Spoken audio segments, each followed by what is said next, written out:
Tes tes, recording on. Oke, setelah practice one kita sudah selesai semua, kita kali ini akan coba tes untuk practice 2, listening.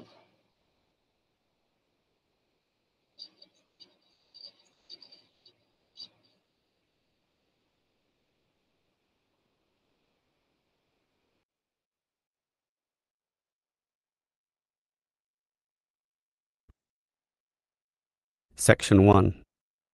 You will hear two students, Peter and Mary, planning their weekend. First, you have some time to look at questions 1 to 5. You will see that there is an example that has been done for you. On this occasion only, the conversation relating to this will be played first. Well, Mary, you're free this weekend, and so am I. So let's plan the agenda. We said we're going to see a movie on Saturday, right? Yes. But what time? It's cheapest in the afternoon and very expensive at night, of course, so let's go in the afternoon.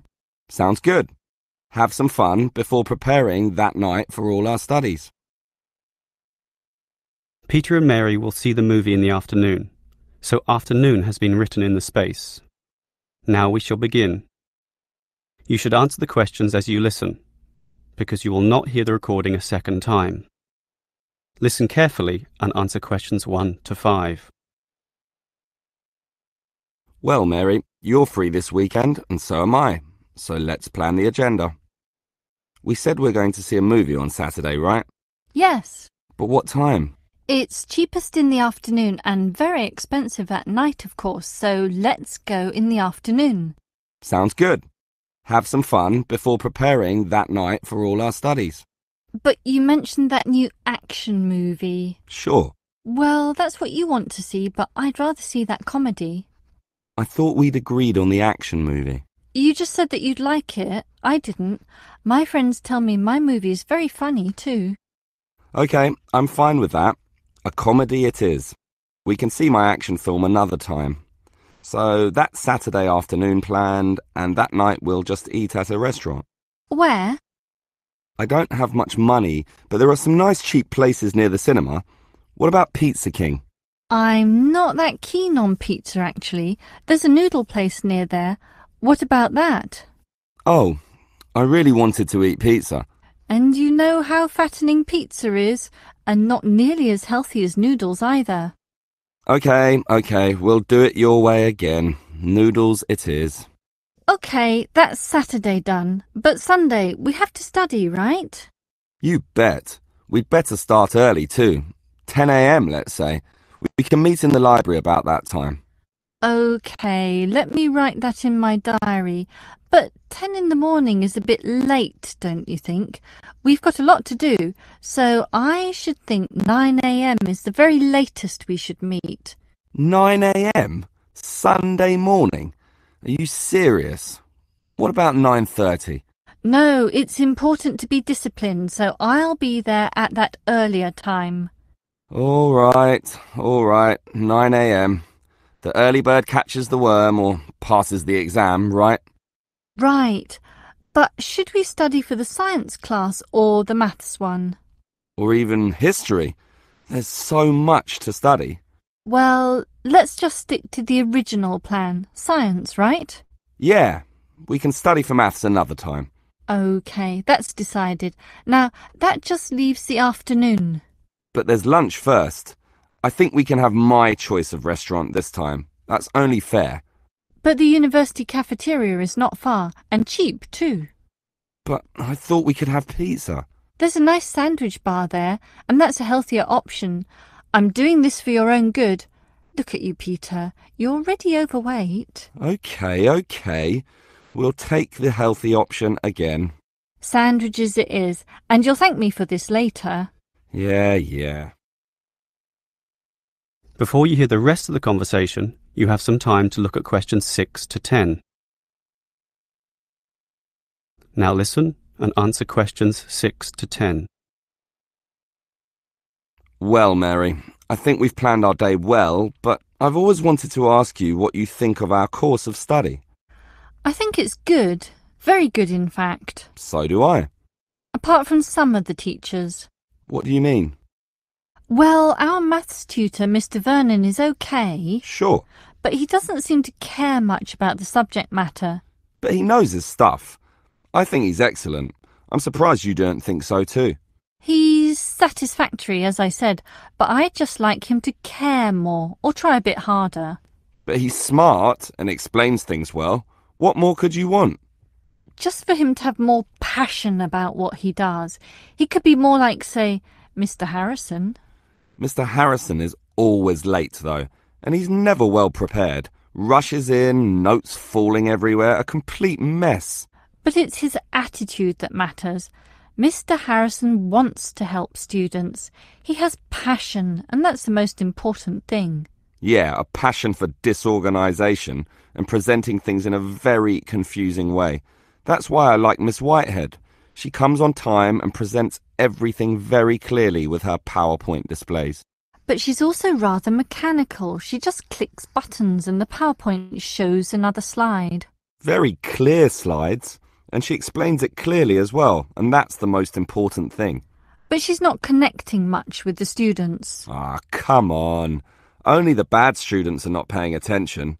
All the rest, those who really care, are listening, and the information is given clearly, concisely, and she knows her stuff. I don't deny that. I'm just saying that a truly good teacher needs a human connection with the students. Without that, teachers ultimately fail in their purposes, and thus she must be considered a failure. Phew, you are a tough one to please, I'll say that much. That is the end of section 1. You now have half a minute to check your answers. Now turn to section 2. Section 2. You will hear a hospital administrator telling some visitors about the hospital where she works.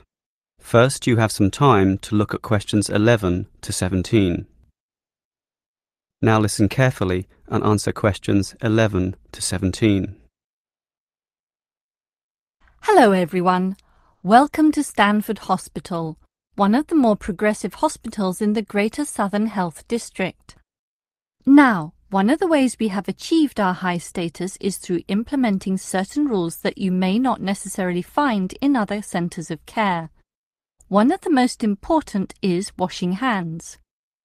Everyone who enters this hospital must wash their hands. We have signs indicating this and special sinks installed to allow visitors to follow this rule. Did you know that the majority of lethal viruses and bacteria are actually brought in by visitors? And sick people, of course, are very susceptible to such bugs. Thus, the washing hands rule is especially important in certain wards.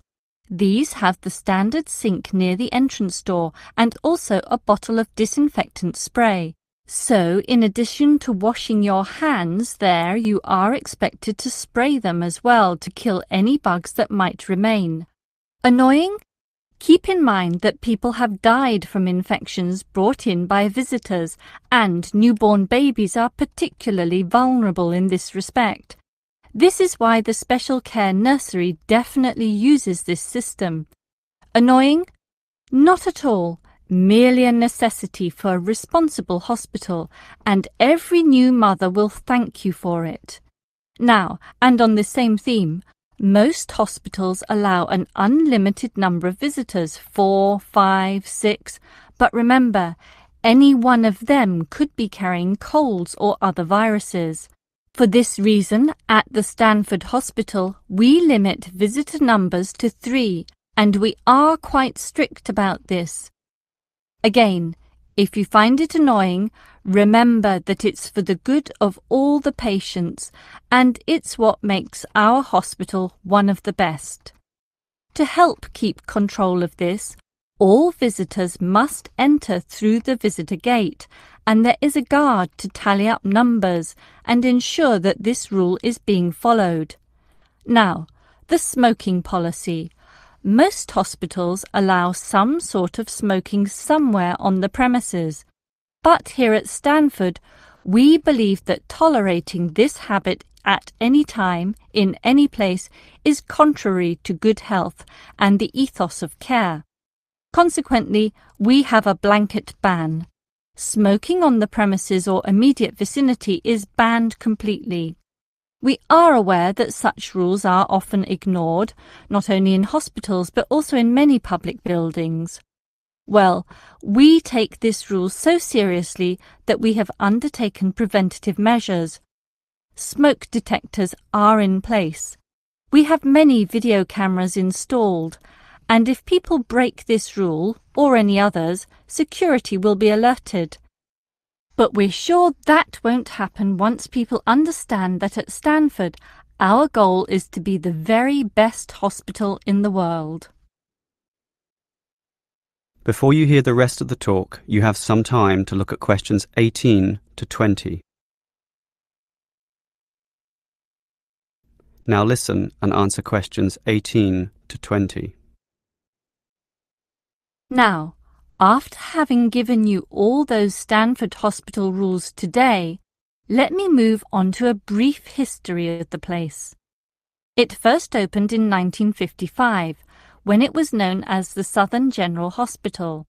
It ran under this name until the 1980s, after which it changed to the present name and was enlarged with the addition of 2 buildings, the Matheson Building and the Western Wing, although it was the second of these which first began operations in 1984, leaving the Matheson Building to open 1 year later, and other extensions such as the rear annex to appear only in recent times.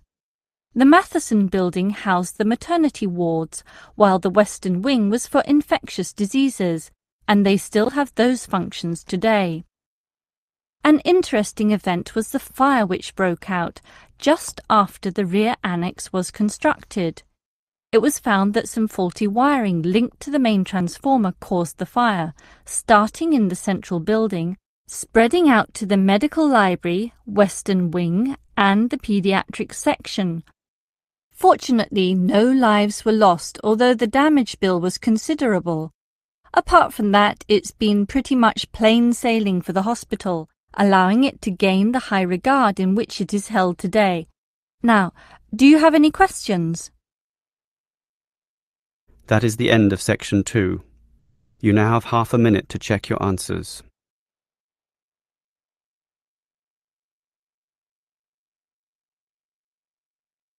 Now turn to section 3. Section 3. You will hear a student Eric talking to his lecturer, Mrs. Harris, about some study difficulties. First, you have some time to look at questions 21 to 25.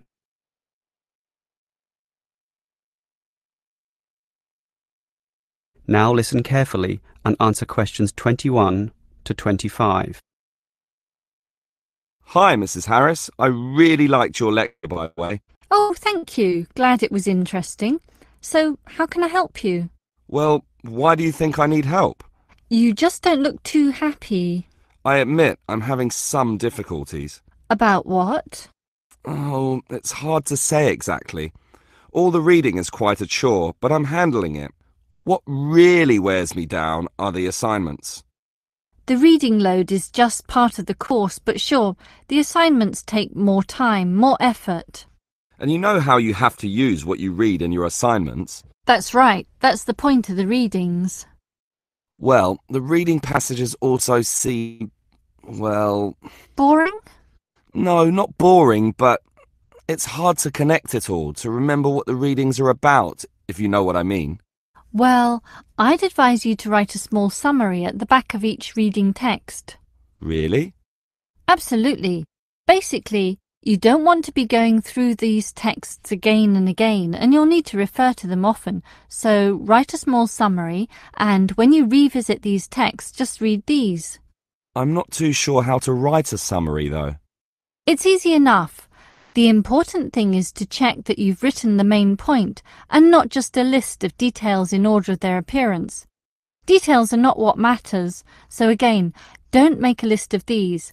That will just waste valuable time, and you're going to get very busy soon enough.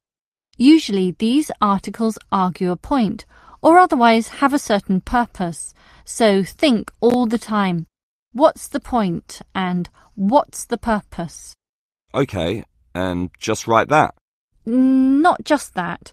You have to think about the supporting points also. Then you might wish to cite some evidence. You can decide that yourself. But what's the most important thing about a summary?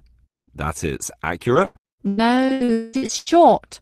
After all, it's a summary, right? So, main point, supporting point, some evidence, and most importantly, keep it short, okay? Before you hear the rest of the conversation, you have some time to look at questions 26 to 30.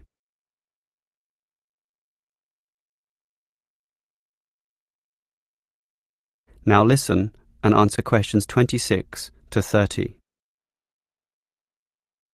Well, those points about writing summaries sound useful, but what about the actual formatting of the summary? On paper, I mean. Are there any other points I should know about? Yes, there's a lot actually. It's very important to... Write clearly? Write the author's name. But the author's name is in the text anyway. But it must also be in your summary.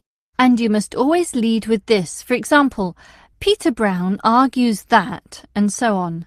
So the author's name is Peter Brown? Yes, and the actual summary continues from there. And here's another good hint. Always write the citation details at the top using bullet points.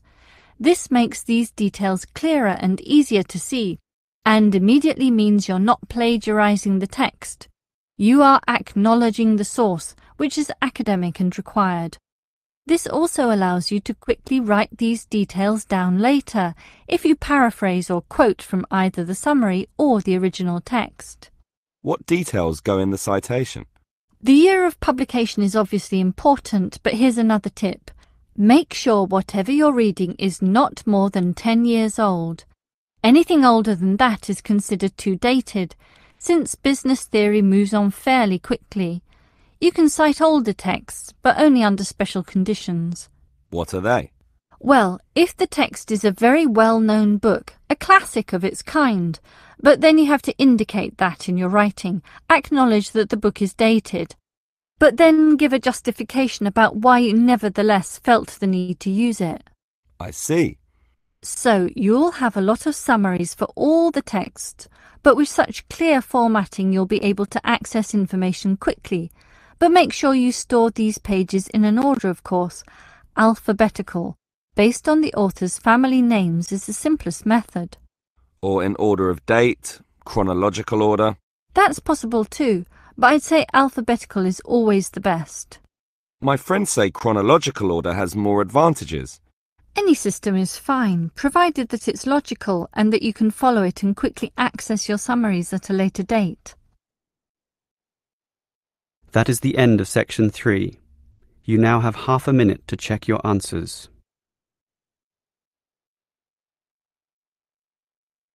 Now turn to section 4. Section 4.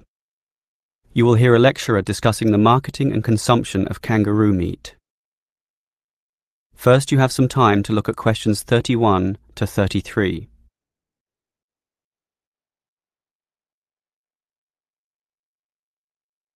Now listen carefully and answer questions 31 to 33. When one thinks of Australia, one of the first images that comes to mind is of the kangaroo. This native marsupial is cute, unusual, and with the baby kangaroo, known as a joey, safely in its mother's pouch, it presents an enduring image often seen on Australian postcards and posters. Yet these animals breed prolifically and have been highly favoured by the widespread clearing of forest and bushland in the past to provide land for the traditional sheep and cattle industry. Ironically, kangaroos breed in such numbers, up to 50 million per year generally, that they have become pests. Consequently, for a long time now, there has been a yearly cull. In other words, their numbers are reduced with controlled and accurate shooting. And here we are talking of shooting millions of them. In the past, the carcasses were simply left out in the bush. Then later, some of the meat was used as cat food, and still is in fact. It is only in recent years that the meat has been used for human consumption, primarily for the overseas market, and one can see why. The meat is, by all accounts, leaner and tenderer than beef. It has a strong taste and minces easily, but it also has some more subtle advantages, and this is a topic I'd like to explore now. Before you hear the rest of the lecture, you have some time to look at questions 34 to 40.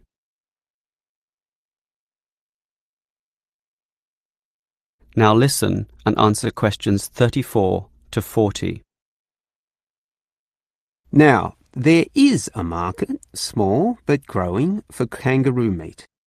And one interesting reason to encourage its consumption is that it is environmentally friendly to do so. And this itself is for 3 reasons. 1, the traditional cattle and sheep, which mostly fill the rural pastures of Australia, are introduced species and somewhat destructive to the environment. After all, they weren't meant to be there in the first place. Their eating habits destroy the root systems of grass, their hard hooves tear open the ground, and their droppings are heavy and smothering to new growth. Kangaroos, in contrast, have all the opposite traits. They are a native animal existing in harmony with the natural environment there, so replacing cattle with kangaroos makes good sense. The other benefit is that, unlike cows and sheep, kangaroos don't produce methane as a byproduct of their digestion, and methane, along with carbon dioxide, is one of the primary agents of global warming. Finally, since there are too many kangaroos anyway, culling their population for their meat increases the biodiversity of Australia's wildlife. In other words, wallabies, quokkas, wombats and other native animals are given space to increase their numbers also, in the way that it was meant to be before the bushland was extensively cleared. So, one would think such arguments make the case irrefutable. However, there are some serious issues to overcome. The biggest problem is the way eating this meat is perceived. Many people still feel uneasy about eating what is, in effect, a national symbol, and a cute one at that. As well as this perception problem, kangaroos cannot be domesticated or raised within enclosures, as can conventional cattle. Kangaroos simply leap over fences, meaning that it is wild kangaroos that are harvested, which is not always efficient or cost-effective. This process involves trucks, shooters, spotlights, and many people to assist in transporting carcasses from remote locations. Finally, the public are not that happy with guns being the tool to cull these animals, arguing that it is inhumane. Professional shooters are, of course, trained, licensed, and follow a strict code of practice. They use accurate weapons and always aim for the head.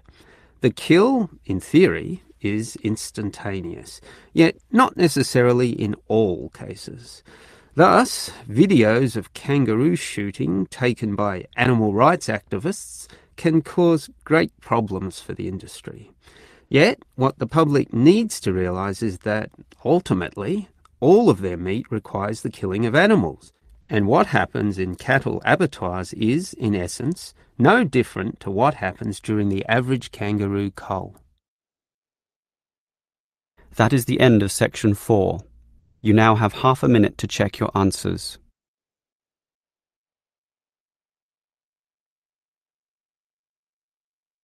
That is the end of the listening test. In the IELTS test, you would now have 10 minutes to transfer your answers to the answer sheet.